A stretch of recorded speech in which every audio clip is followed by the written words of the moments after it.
So many people have talked about this Ryan Murphy limited series on you and Eric. Do you have any opinion about it? Were you able to see it? The funny thing, the media and Ryan Murphy's project was very widely disseminated, and it moved a lot of people to understand the childhood trauma that Eric and I suffered. Welcome to Two Angry Men. I'm Harvey Levin.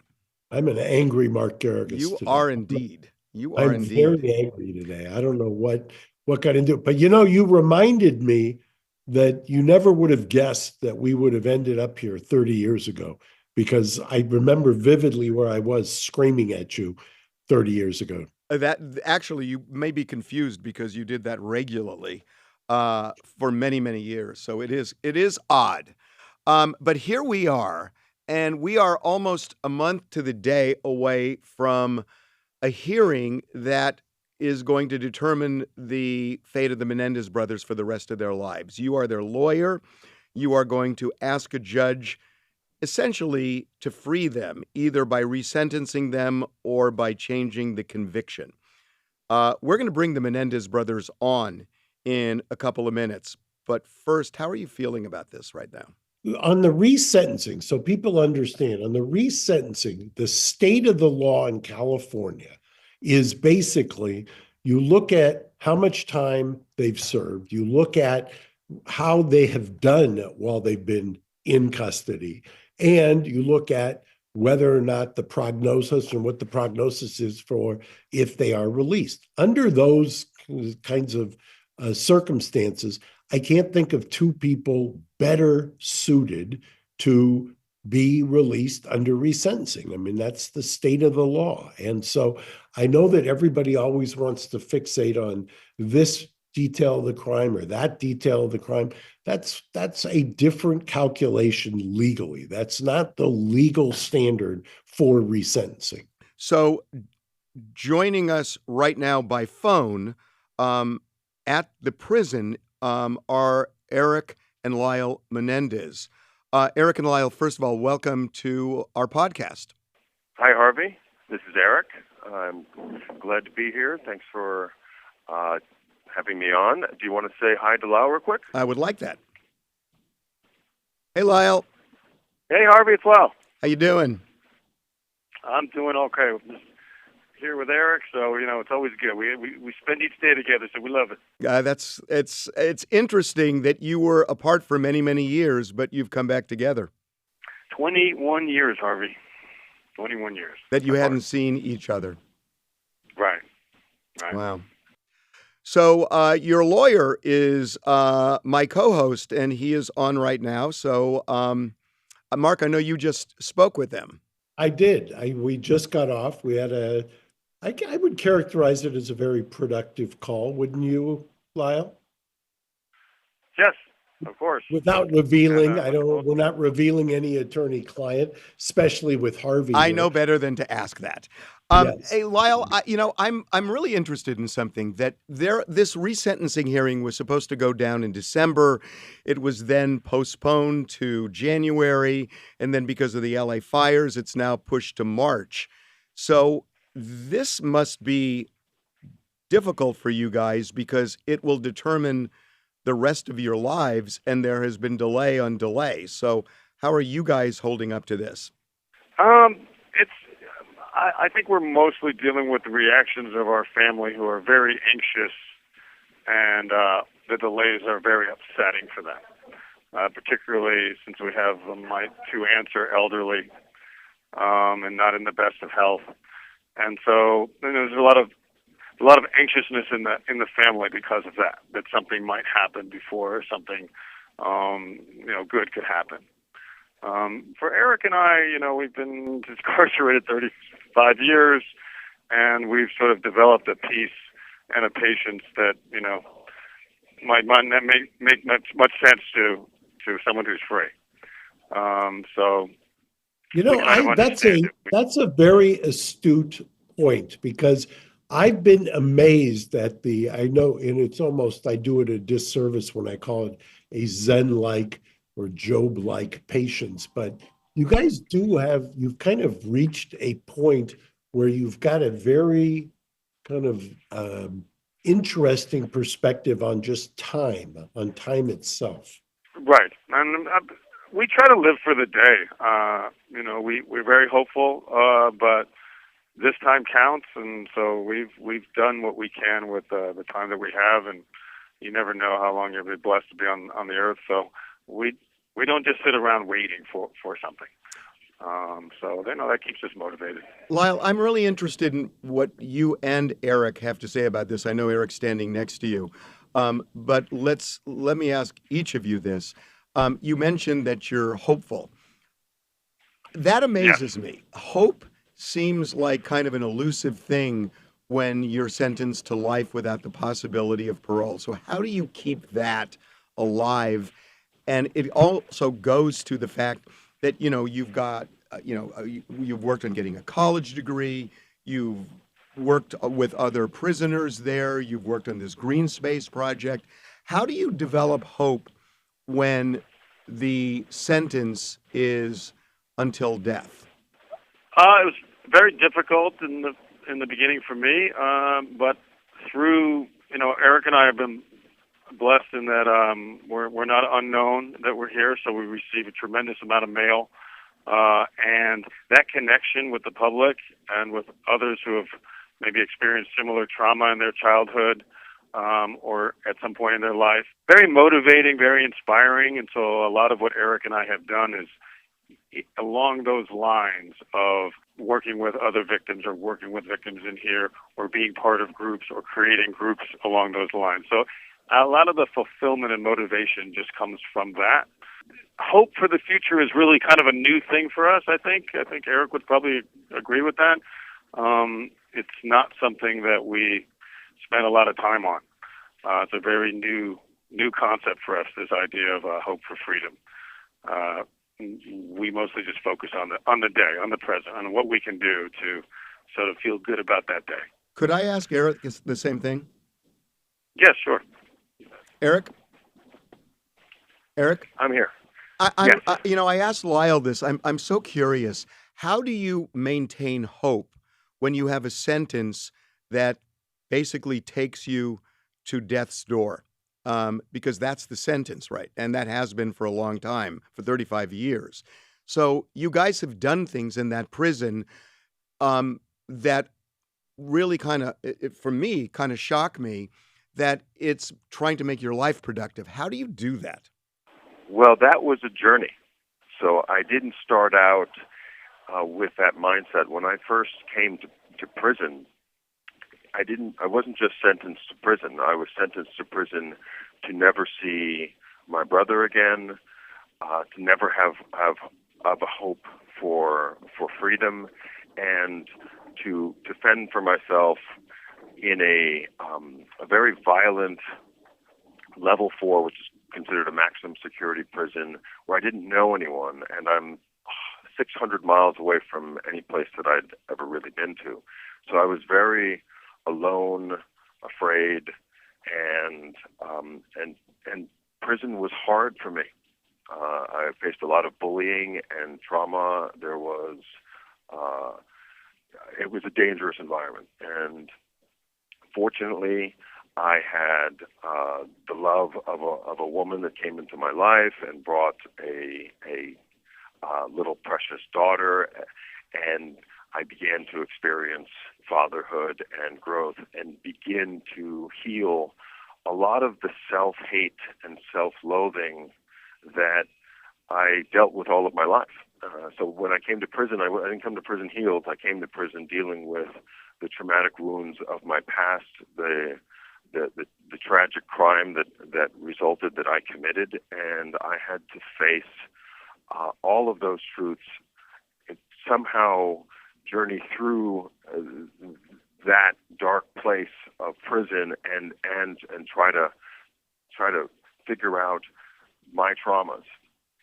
Very, very difficult for me. A lot of starts and stops, and frankly, it was very difficult.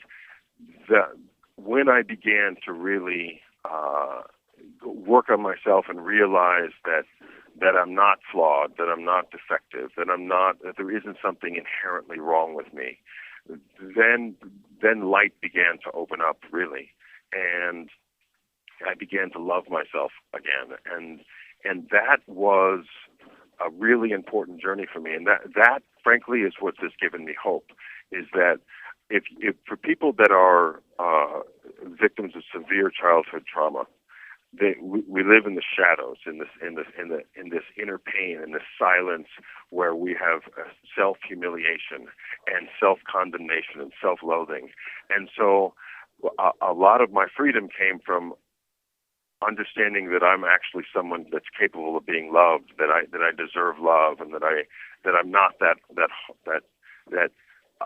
person You have 60 seconds remaining. inherently flawed and defective. And so understanding that is a kind of freedom. And I helping others go through that journey and realize that they're not flawed and defective just because of the traumas of their childhood. Is frankly something that is extremely rewarding. It's what I want to do for the rest of my life. And that's what gives me hope. It's what I want to do in prison. It's what I'm doing in prison, and it's what I want to do out of prison. Is not have people suffer in that silence and live in the shadows and live in their traumas, but realize that they are survivors, and that we now have a culture that can embrace trauma and move through it. So that gives me tremendous hope for where we are going. If we get disconnected, are you able to call back? Probably not, because they've been out of pocket for a period of time. I think it got disconnected. You have a prepaid call from... Guys, are you there? I'm here. This is Eric. Hey, Eric. I want to ask you something else. You kind of alluded to this, Eric. What specifically would you like to do if you get out? What are your goals? Well, my first goal is to reconnect with a family and be with family. I have a wife that stood by me for 25 years, and she deserves me home, a daughter, and my extended family. So that's the first thing I want to do is try to bring about a lot of healing in our family through just me being home and sitting down and hugging and spending time with the people that I love. By the way, could I interject what a remarkable family you really have? I've spent so much time with them, and and when I say remarkable, that word probably doesn't do it justice, right? I've been blessed, and Lila's been blessed with an extraordinary family. And I have an elderly Aunt Terry and an elderly Aunt Joan, and I very much want to hold them free. I want to hug them and cry with them and be with them and spend quality time that I have left with them, and that's extremely important for me. The most important thing. What it is that I want to do in terms of my day-to-day life is much of what I'm doing in here. I started a hospice program right here, a life care and hospice, where we talk about growing older, the struggles that you have in dealing with disability and with life-limiting illnesses. I want to and fully intend to be working with that community, and I want to continue the AVP program, the Alternative to Violence program that we're doing in here. I want to do that out there. But the primary focus for me is the childhood trauma community. I want to be an advocate for people that are suffering in silence. And the letters that I get thousands of letters from people who describe horrific childhood trauma that they have endured, that they are ashamed to speak out of. And that's just got to end. I don't want to live in a world where people are hidden in the silence of their shame anymore. And there should be no reason that the victims of such tremendous childhood trauma are trapped in that shame and that silence that I was trapped in for decades. And I am passionate about wanting to speak out and work with survivors of childhood trauma and find new ways for us to heal, speak out, and prevent that type of trauma from happening to other people. And that includes working with Mark and other significant lawyers, Lyle, and dealing with what some of the ills that are in the criminal justice system. There are people who have been in prison for 48 years. I have a roommate that's one of them, and that does not need to be in prison anymore. There are people that that the system is failing, and I want to help people that the system is failing. So Lyle and I aren't talking about leaving prison should we be able to get out and not looking back. Our lives will be spent in working with the prison and doing the work that we're doing in here out there. Could you pass the phone to Lyle? Yes, he's right here. Harvey, Hey, I'm really... Little brother grew up pretty well, huh? He clearly has a purpose if he gets out. What's yours? What's yours? We have pretty much a shared purpose, in terms of the victims community. For decades, it's something that we've been involved with, and a lot of our joy, a lot of our grief is come from that community. So we have a phrase we call "speaking shame," and it's helping people find their voice in their trauma. I was the first person to testify in front of a national audience about male sexual abuse. I received a lot of ridicule in the 90s about it, but also a lot of support and a lot of victims reaching out, appreciating that, and finding their voice through mine. So that sort of inspired us to keep doing that.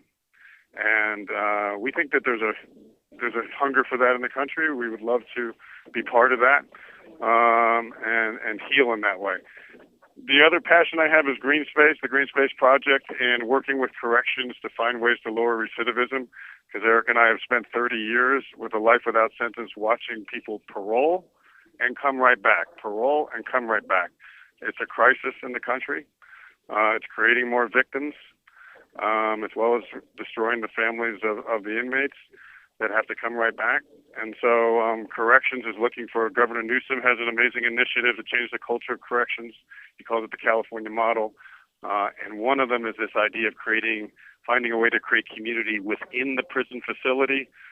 So I founded a group with the idea of redesigning the entire prison facility so that it's like a college campus with trees and outside classrooms and wellness circles and areas where people could find community and start changing their life in a way to become a good neighbor. And so that's our major project with the Green Space Project that you sometimes hear about. It's going to be a couple-year project. And if we're blessed enough to be free, we've been told we can come back and continue to finish that project and expand it throughout the system. So we're very excited about that. I want to ask you a question that's sort of in the TMZ wheelhouse, just because so many people have talked about this Ryan Murphy limited series on you and Eric. Do you have any opinion about it? Were you able to see it based on what you know? What do you think? We were able to see quite a bit of it. I watched some of it through video chat that they allow us to do here, and obviously we've seen a million clips of it on TV and heard about a lot about it. So we feel like we've seen the entire thing. We have not yet. But, to me, it's just a funny thing. The media and Ryan Murphy's project was very widely disseminated, and it really did actually move a lot of people to understand the childhood trauma that Eric and I suffered, and particularly the horrific stuff that Eric suffered. Cooper Koch's rendition of Eric and his trauma was pretty extraordinary.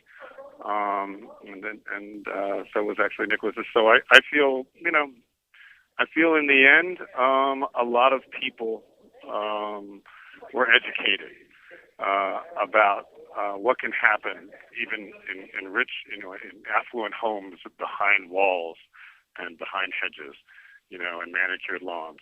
And so I think it opened a lot of people's eyes, and that's always a good thing, Abuse, like my brother touched on it, it expands. It requires being in the shadows of society, because once you bring a spotlight on it, the bullying and the trauma tends to find healing or find recourse. And so I feel like shining a light on it, Ryan Murphy did, and his project ended up doing that. And so in that way, I think we are grateful. Yeah. Could you pass the phone to Eric? Sure, absolutely. Here's it. I was gonna shut them down. So look at Harvey getting first opportunity. Hey, Yeah. Eric, if you had to pick one moment that you could look back on while you were incarcerated, something you were proud of, what would it be? I think in life we tend to highlight the thing that we've worked most on in trying to achieve. And obviously, 9 years ago, I put together Life Care and Hospice, and it's had a tremendous impact. So it's easy to point to something like that. But I've learned, as I've matured through the years, that our best moments are the ones that are not spoken about, that are not highlighted, that we do when we're alone and we just help somebody, or we help an animal, or we make somebody smile that's feeling down, that might have gone and harmed themselves if we weren't there.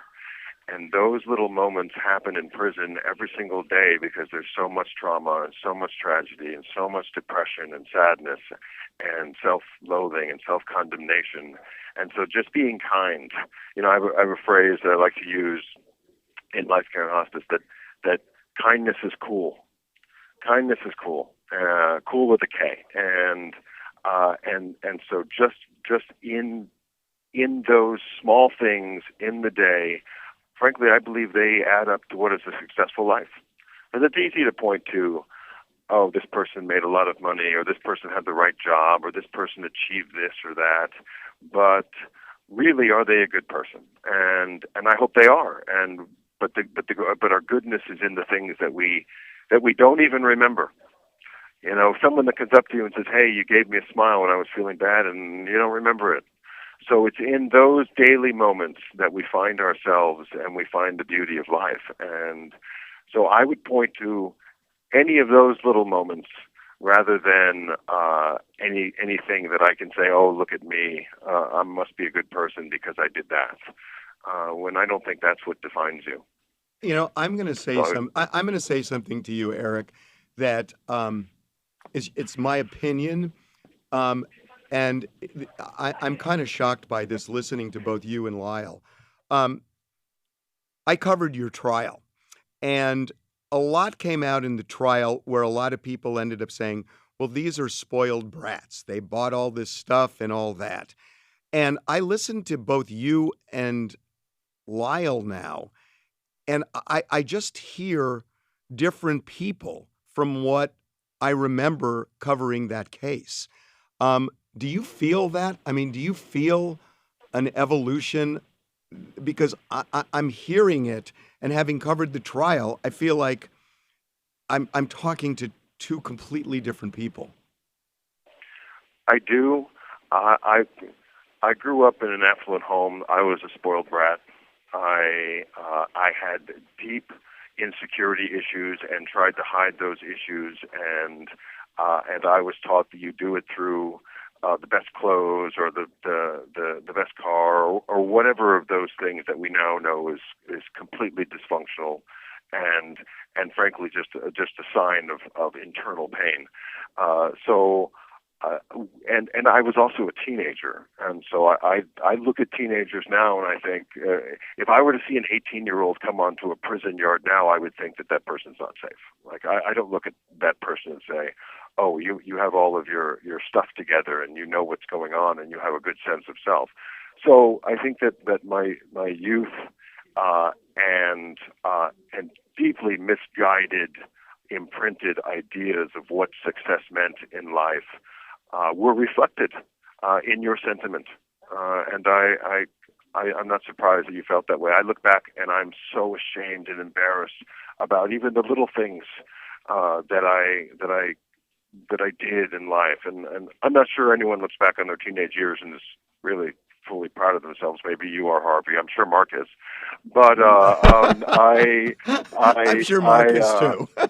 I'm not that person. But who I've evolved into, who I've seen Lyle evolve into, I'm beginning to like myself and be proud of myself and find it okay to like myself and not hate You have 60 seconds remaining. what happened to me as a child. So I think that's an accurate sentiment, and I'm striving to be a good person, and I'm striving to be a better person every day, and I want to be a person that my family can be proud of, for certain. I want my daughter to be proud of me, and my wife to be proud of me, and my extended family to be proud of me, and my brother to be proud of me. And so that's who I am today. Let me have Lyle say goodbye to you, Harvey. Appreciate it. Goodbye, Eric. I'll Bye, talk Eric. to you later. Oh. Hey, guys. Hey, Lyle. Harvey. So last thing, you got about 15 seconds. Are you hopeful for next month for the hearing? My brother and I are cautiously hopeful, and we're just,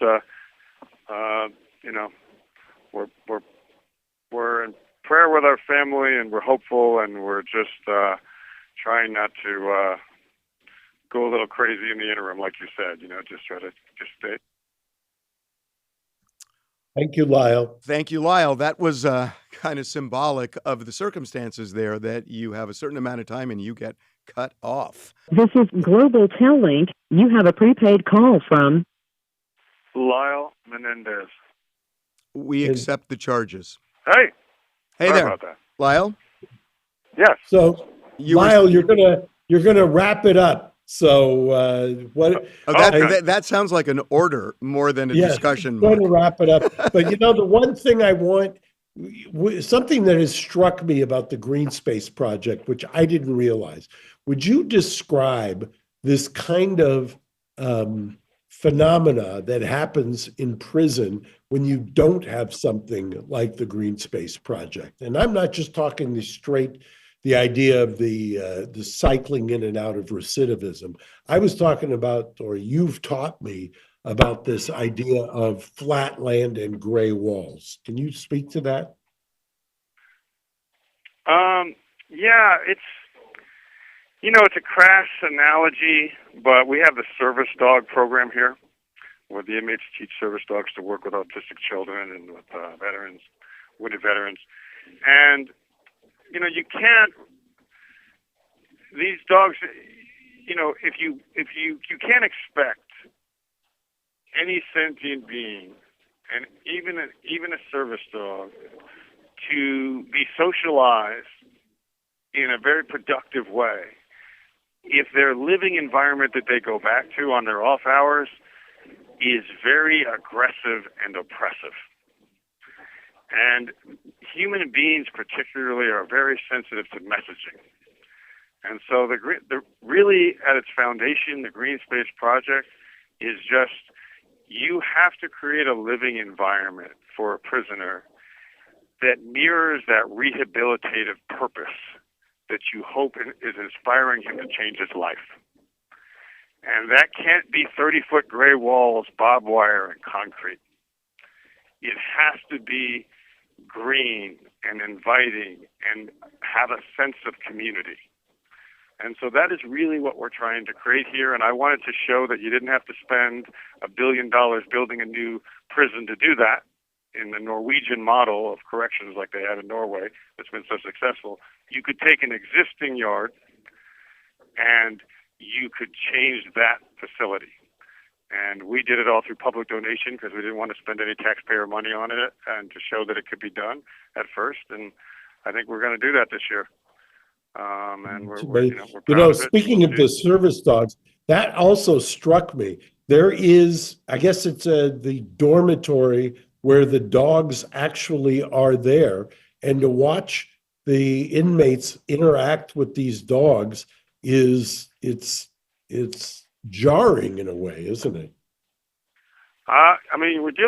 It's amazing. I mean, you have inmates who've been down, they've been locked up for 20 years. It's been 20 years since they touched the dog. And so that moment, that moment for me. I got here in 2018. I had not been in the same space with a dog or animal of any kind since 1989. Wow. Right? So the first moment I was able to see a dog wagging his tail, come up, lick your hand, it was an incredible moment. That's why it's such an amazing therapeutic program. And it's one of the reasons that I fought really hard to be allowed to install full-size trees on this prison yard. Because I had a friend of mine who paroled, Honore Brown. He's a rapper called X-Rated, and he did about 20-something years. And I asked him, what was the most amazing thing about being free when you first got out, expecting it to be that first meal or, seeing it, or some kind of social event, or maybe even as well. And for whatever reason, he told me the first time he walked up and touched a tree. And that just sort of stuck with me, like, wow. And I thought, you know what? If that is that cathartic an experience for him, that humanizing experience for him, why should the prisoner have to wait? If it has that kind of effect on a prisoner, let it be part of changing his life here. And let's put trees back on prison yards like they used to be 50 years ago. And the director of prison design looked at me. He was in my room here, our beautification room, and he said, you know what, Lyle, let's bring trees back to California prisons. And so we're going to do that right here. I love it. Wow. Lyle, thank you so much for talking to us. Could I ask Eric one more question? There's something he said earlier that I just can't get out of my head. Yes, for sure. Hold on a second, Eric. I'm here, Harvey. Hey, Eric. I have one other question. And when you said it at the beginning, 20 or 30 minutes ago, it really hit me.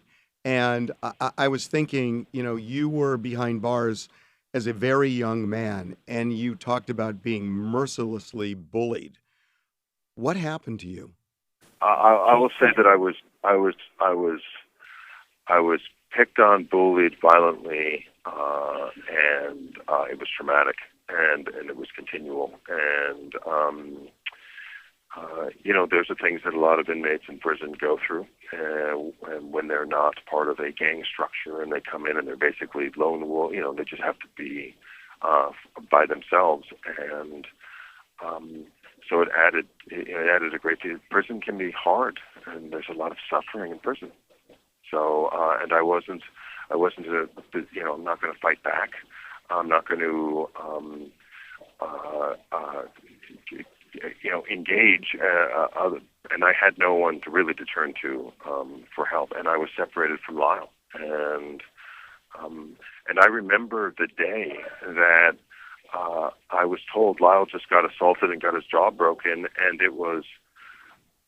I'm thinking, he's over there, I'm going through this over here, and at least we could protect each other maybe if we were together, but we were not even allowed to be together. So it was difficult, and it didn't, that's why it took years to work out of it, because you have to find yourself in prison.